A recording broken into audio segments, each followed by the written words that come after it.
Traders, listen up. This is by far the best indicator we have ever used. It tells you exactly when to buy and when to sell with insane accuracy, and also gives you your take profit and stop loss levels. If you want to use this indicator, check out the link in our bio. This is how you draw support and resistance. First, go over and select the rectangle tool.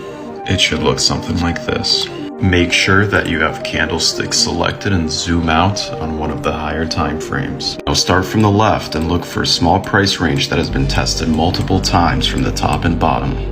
Connect those points with the rectangle tool. Don't worry about having to cover up the entirety of every wick or these quick moves that go out and in, as these are wicks on a higher time frame. If price is being rejected from the top, it's resistance, and from the bottom, it's support. Support can become resistance, and resistance can become support if price breaks through and rejects that area. A good support or resistance area won't break until there's a big move that slices through. Don't draw your support or resistance too close together, only pick the strongest rejection points. Also, it's not a single price, but a price range. Follow for more content like this. So to quickly answer your question, here's 4 books that I personally recommend to learn the basics about investing. The first book might be a bit cliche, but I found it to be helpful, and it's called Rich Dad, Poor Dad, which gives a great story about valuing assets over liabilities and having your assets work for you. The second is The Intelligent Investor, which is an all-time classic, and it discusses value investing and being patient with long-term steady gains. Next, we have The Compound Effect, which teaches you to make small but smart choices each day that eventually grow to become extremely rewarding in the future. And last, we have The Millionaire Next Door, which details how to live below your means and is an all-around great book for financial literacy. Alright, so let's go over the top 3 most common chart styles and their differences that you guys might encounter for technical analysis. So first we have the line chart, which is the most common, and the way it works is that these lines connect to the closing price at the end of each time period. So for example, at 6 o'clock when price was at $10, and at 7 o'clock price is at 20, this line would be drawn connecting the 2 points. Now a downside to only connecting the closing prices is that we won't see the highs and lows that were tested. So even if at 6:30 price spiked all the way up to 25 before dropping back down to 20 at 7 o'clock, we wouldn't see this. So if we want to see more data, then that's where the bar charts or the candle charts come in, and they show us the highs and lows that were tested on top of the opening and the closing price points. And candlestick charts and bar charts are honestly very similar, with the only real difference being the candlesticks are drawn with more detail, with the bodies separated from the wicks, so it all depends on your personal preference. Follow for more. A common mistake that a lot of traders make is revenge trading. This usually happens after a big loss or a losing streak, where we get angry and disappointed, so we try to make back what was already lost. Trading can typically give us a false reality of how quickly or often we need to be profitable, so if there's a certain unmet expectation, then we might increase our risk and keep trading for revenge, which is horrible in the long run. Also, the markets don't know if we're on a losing streak or a winning streak, because they continue to exist each day, regardless of whether or not we decide to place a trade. So it's important to set our ego aside and to control our emotions in order to accept a loss, and then we can move on to the next probable opportunity. But if this isn't possible, then we're probably risking too much per trade. Follow for more. When it comes to technical analysis and trading, it's important to understand the market structure, so let's go over some basics. Price action can fluctuate in 3 directions. It can move up when buyers are overpowering sellers, it can move down when sellers are overpowering buyers, and it can continue moving sideways when the strength between buyers and sellers is neutral. Now, price action moves in waves due to the changes between supply and demand, and each wave can be a different size or length depending on the strength between buyers versus sellers.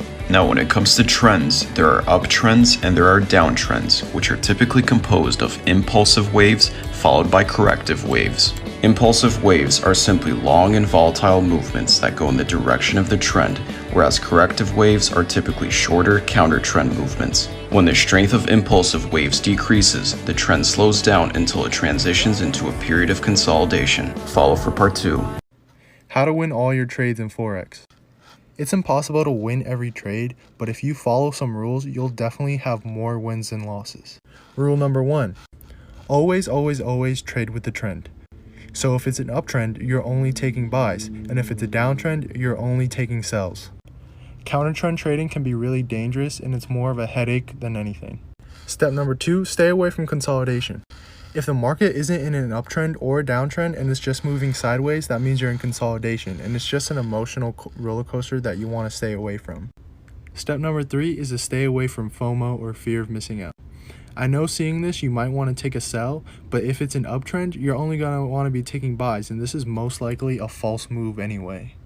Step number 4 is to set goals and a trading plan. My daily goal is 5% a day. This keeps me profitable and from being greedy. Make sure to follow me on Instagram and like if you like my content. I like making these.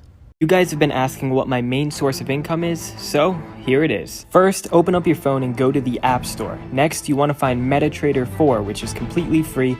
Once you download the app, go to tradingview.com on your computer and start looking at different currency pairs. After analyzing a specific pair, I'll go ahead and place either a buy or a sell. What determines if I make money or not is if the future value of the currency pair correlates with whatever position I open. For example, if I place a buy and the value goes up, then I make money. If you're really interested in Forex but don't know if you want to get started, go ahead and check out the link in my bio.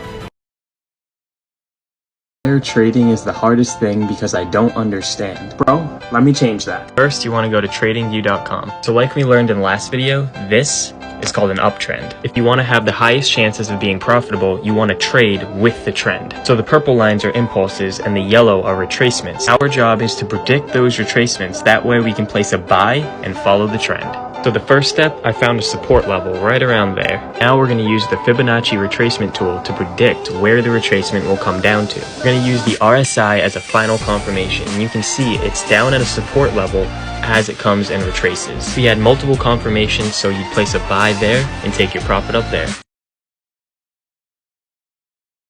Alright, so Dogecoin has taken quite a bit of a hit today, down 13%, but here is what I think it's going to do next. So what you see right here is what's called a W pattern. It's what I like to trade, and I know it sounds crazy, but basically that D point you see right there acts as a major turning point. And so it did on Dogecoin. You can see that was pretty much the top of Dogecoin, and now we are dropping. But the beautiful thing about these patterns is that they have set rules, and the next step for these patterns is usually that 382 Fibonacci retracement number acting as a level of support. So that 382 level on Dogecoin is right around 6 cents, and I think we are going to go back down to 6 cents first before we go higher. So I think we're going to go into this blue zone you see right there, and then from there it's straight up to 10 cents. Full video on my YouTube channel. So if you're a beginner in trading the Forex market or the stock market and you have no idea how to analyze a chart, let me give you the simplest strategy.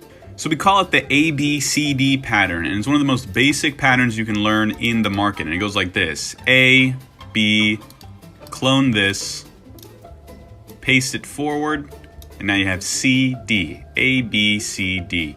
So all this pattern tells you is that this is an equivalent move to this, so when price gets to here where the pattern ends, we should likely see another downturn like we did here. So now get this, watch what happens when price reaches that final D point.